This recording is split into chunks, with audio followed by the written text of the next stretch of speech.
Assalamualaikum warahmatullahi wabarakatuh. Perkenalkan, nama saya Hana Maratu Solihat dengan NIM 241010504175. Di sini saya akan menjelaskan uji untuk SPSS. Saya akan menjelaskan bagian uji validitas dan reliabilitas. Untuk melakukan uji validitas, yang pertama harus kita lakukan yaitu adalah ke bagian analyze, lalu ke bagian correlate, lalu kemudian ke bagian bivariate. Setelah itu, pindahkan bagian variabel x1.1 sampai dengan total x1. Setelah itu, checklist bagian person, checklist bagian to toilet, dan klik OK. Di sini saya akan menjelaskan hasil dari uji validitas. Uji validitas bertujuan untuk mengetahui apakah setiap butir pertanyaan pada kuesioner mampu mengukur variabel yang teliti. Metode yang digunakan adalah uji korelasi person, yaitu dengan melihat hubungan antara masing-masing item pertanyaan dengan skor total variabelnya. Jumlah responden pada penelitian ini adalah 144 responden, sehingga seluruh pengujian dilakukan berdasarkan data dari 144 sampel.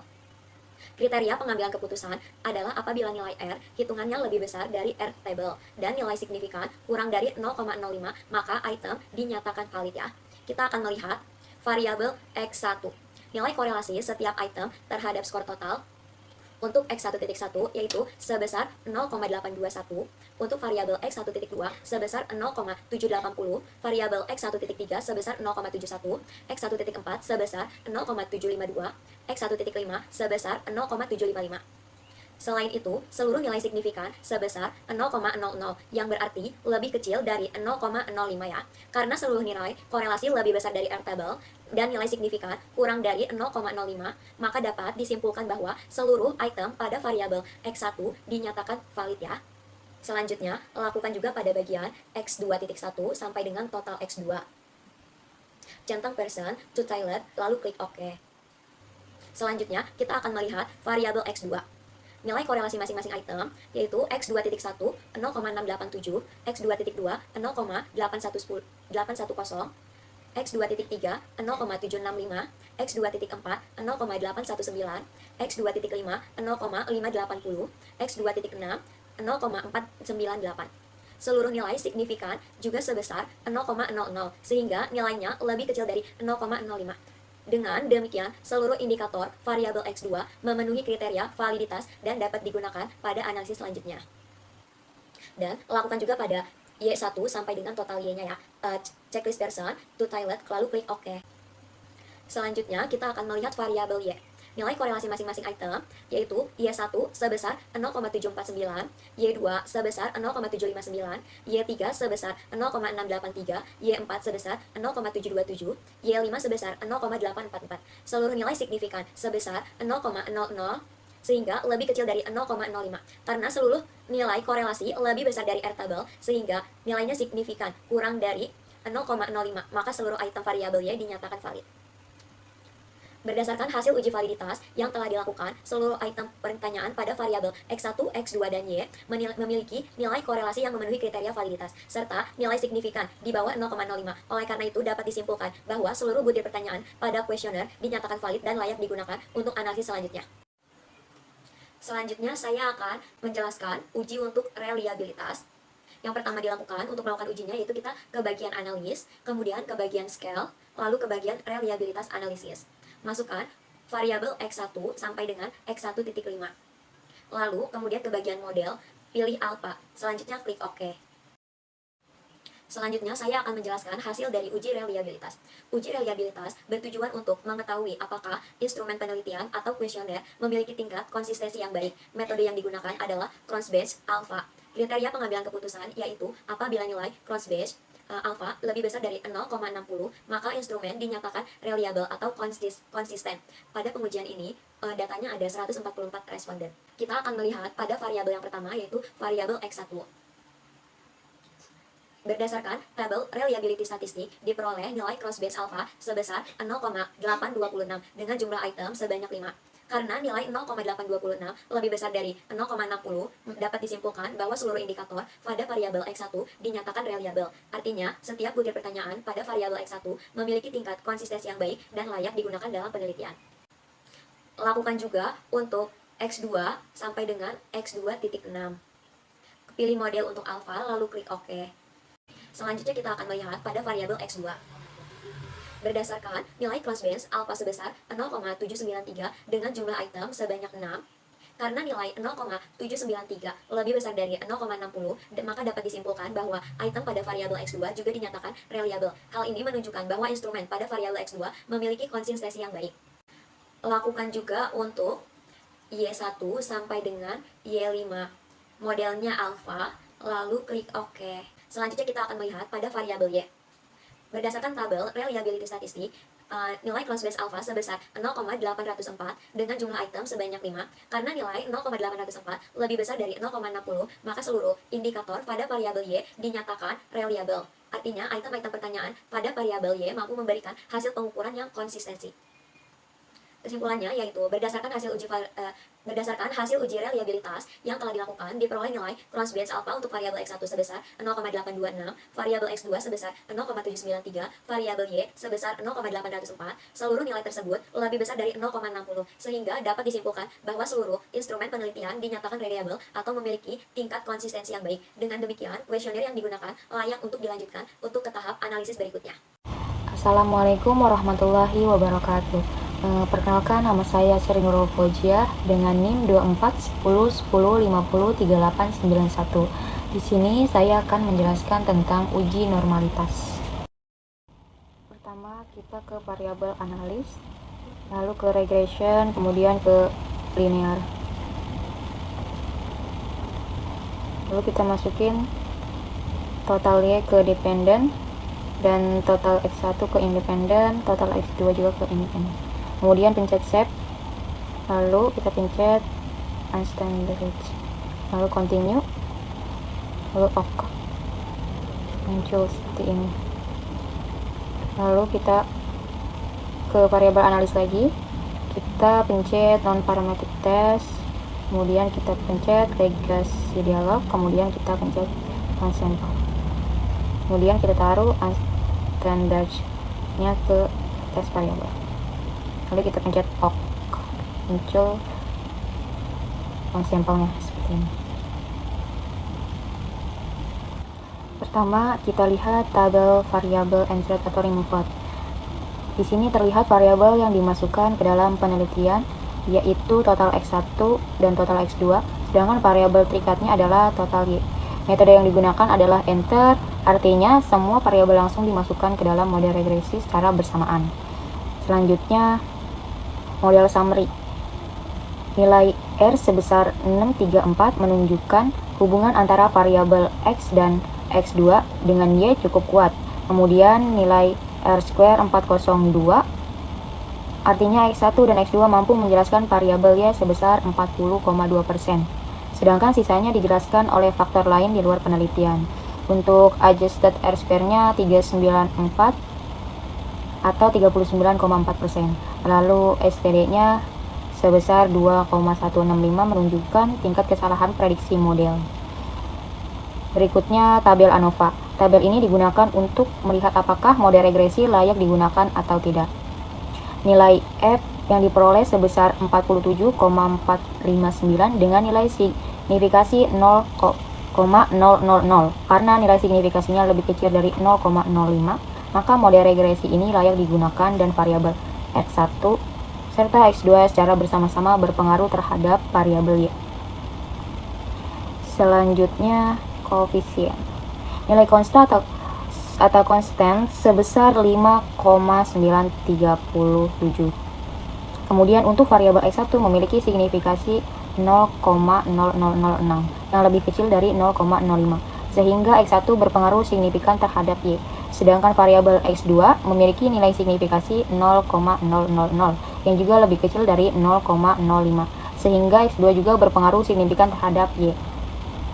Dari nilai beta terlihat bahwa pengaruh X2 lebih besar dibandingkan X1. Sini residual. Pada tabel residual statik ditampilkan ringkasan data residual atau selisih antara nilai aktual dan nilai prediksi. Jumlah data yang digunakan sebanyak 144 responden. Nilai rata-rata residual sebesar 0,000 yang menunjukkan residual tersebar dengan baik. Pada tabel terakhir adalah uji normalitas menggunakan one sample. Jumlah data yang diuji sebanyak 144 responden. Nilai tes statiknya sebesar 0,066 dan nilai asinnya sebesar 0,200, lebih besar dari 0,05. Maka dapat disimpulkan bahwa data berdistribusi normal, artinya asumsi normalitas sudah terpenuhi dan data layak digunakan untuk analisis selanjutnya. Assalamualaikum warahmatullahi wabarakatuh.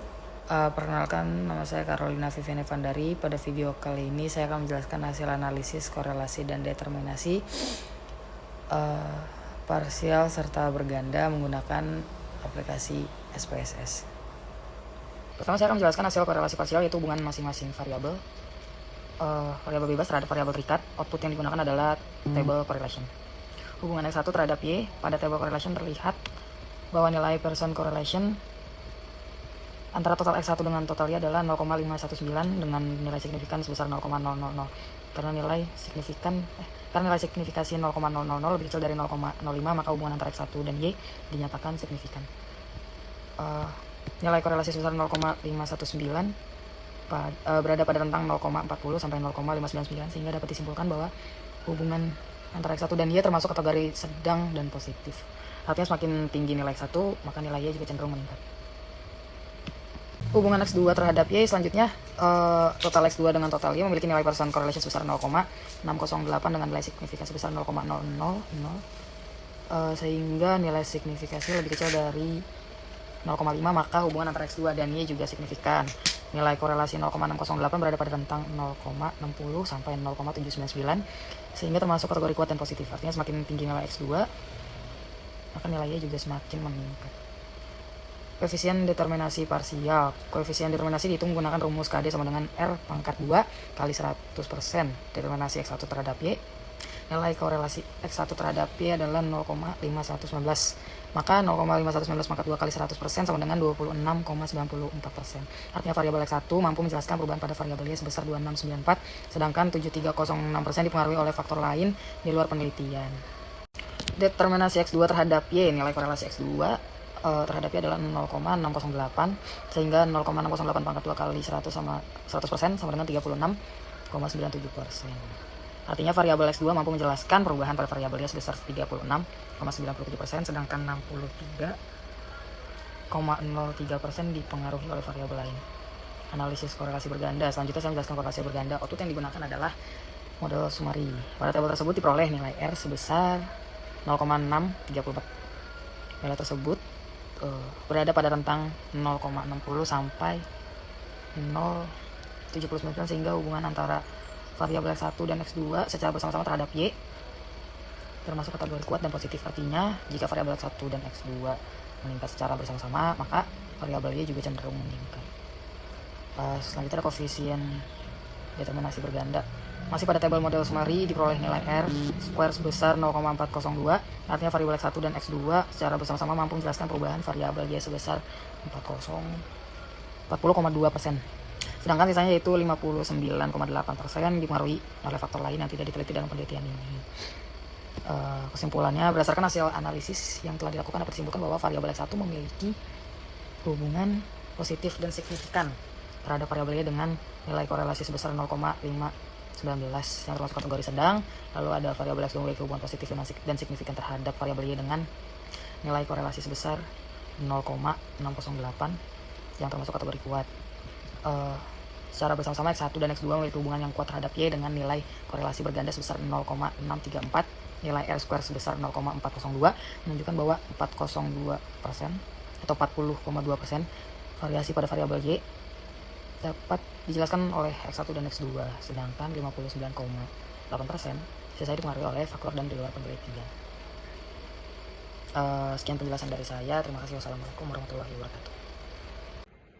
Halo teman-teman, perkenalkan nama saya Gisela Nailira Adisti dengan NIM 2410 1050 1389.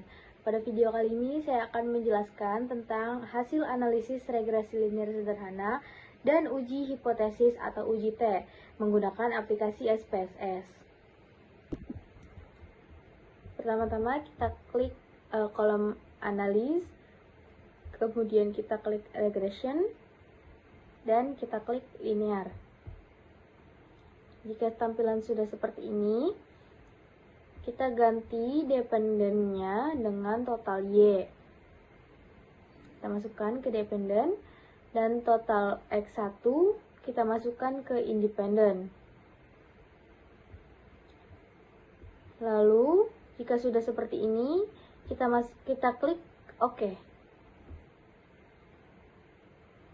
Dan kemudian muncul nilai-nilainya. Ada nilai variabel, nilai model, dan nilai ANOVA, dan koefisien. Selanjutnya, kita klik kembali analis, kemudian ke regression, dan ke linear. Dan total X1 diganti dengan total X2. Kemudian, jika sudah seperti ini, kita klik OK.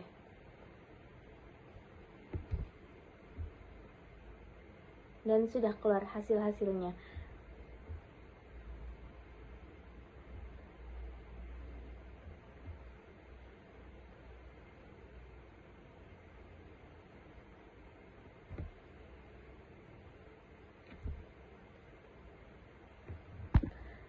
Pertama, saya akan menjelaskan hasil regresi linear sederhana antara variabel X1 terhadap Y. Berdasarkan tabel model Sumari, diperoleh nilai R sebesar 0,19 dan nilai R square sebesar 0,269. Hal ini menunjukkan bahwa variabel X1 mampu menjelaskan variasi pada variabel Y sebesar 26,9%, sedangkan sisanya yaitu 73,1% dipengaruhi oleh faktor lain yang tidak diteliti dalam penelitian ini. Selanjutnya, pada tabel koefisien, diperoleh nilai konstanta atau konstan sebesar 8,879, sedangkan koefisien regresi variabel X1 sebesar 0,535. Sehingga, persamaan regresi linear sederhana yang diperoleh adalah Y sama dengan 8,879 ditambah 0,535 X1. Artinya, apabila nilai variabel X1 meningkat sebesar 1 satuan, maka nilai variabel Y akan meningkat sebesar 0,535 satuan. Dengan asumsi variabel lain dianggap tetap. Selanjutnya, dilakukan uji hipotesis menggunakan uji T. Pada tabel koefisien, nilai T hitung sebesar 7,227 dengan nilai signifikasi sebesar 0,000. Karena nilai signifikasi 0,000 lebih kecil dari 0,05, maka H0 ditolak dan HA diterima. Artinya, variabel X1 berpengaruh positif dan signifikan terhadap variabel Y. Selanjutnya adalah hasil regresi linear sederhana antara variabel X2 terhadap Y. Berdasarkan tabel model Sumari, diperoleh nilai R sebesar 0,608 dan nilai R square sebesar 0,369. Hal ini menunjukkan bahwa variabel X2 mampu menjelaskan variasi variabel Y sebesar 36,9%. Sedangkan 63,1% dipengaruhi oleh faktor lain di luar penelitian. Pada tabel koefisien diperoleh nilai konstanta sebesar 8,092, sedangkan koefisien regresi variabel X2 sebesar 0,504. Sehingga persamaan regresinya adalah Y sama dengan 8,092 ditambah 0,504 X2. Artinya, setiap kenaikan satu satuan pada variabel X2 akan meningkat nilai variabel Y sebesar 0,504 satuan dengan asumsi variabel lain tetap. Selanjutnya dilakukan uji hipotesis atau uji T. Berdasarkan tabel koefisien, diperoleh nilai T hitung sebesar 9114 dengan nilai signifikasi sebesar 0,000. Karena nilai signifikasi lebih kecil dari 0,05, maka H0 ditolak dan HA diterima. Dengan demikian, dapat disimpulkan bahwa variabel X2 berpengaruh positif dan signifikan terhadap variabel Y.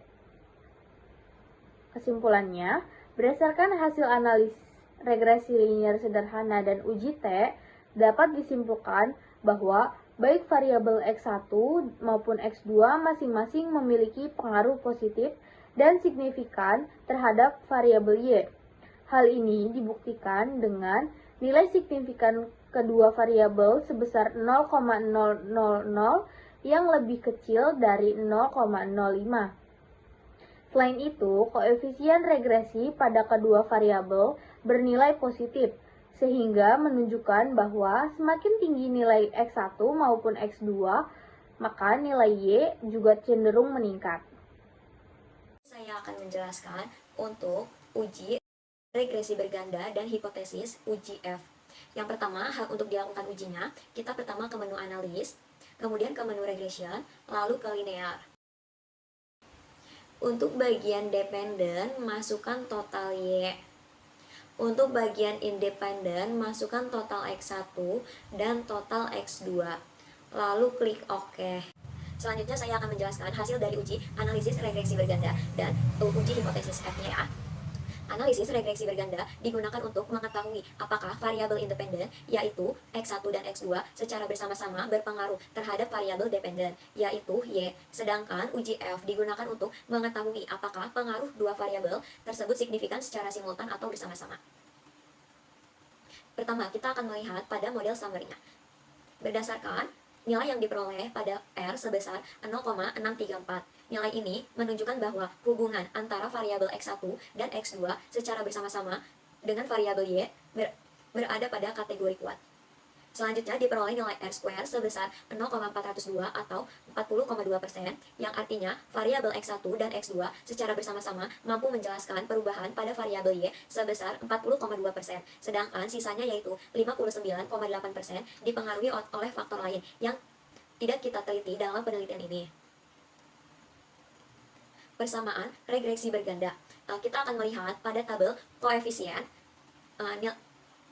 nilai konstantanya sebesar 5,937, koefisien regresi variabel X1 sebesar 0,293, koefisien regresi variabel X2 sebesar 0,386.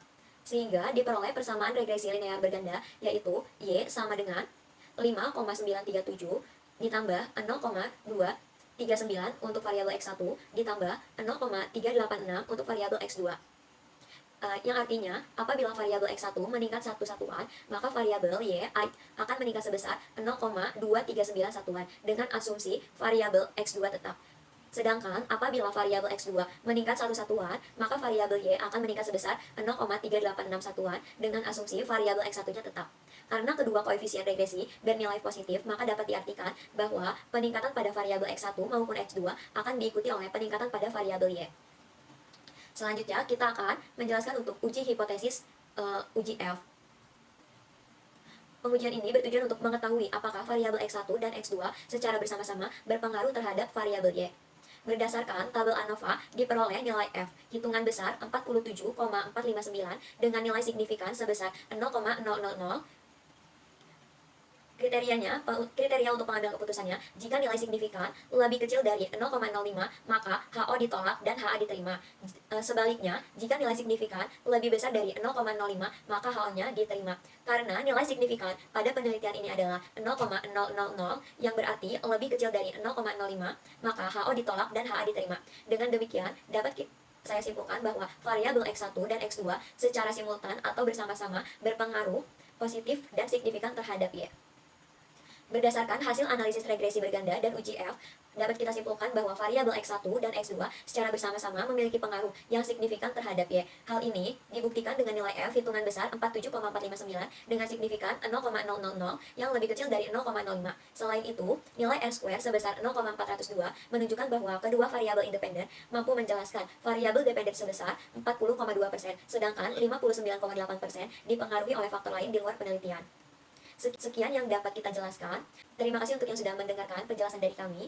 Apabila ada salah kata atau penjelasan yang kurang jelas, kita mohon maaf. Terima kasih. Wassalamualaikum warahmatullahi wabarakatuh.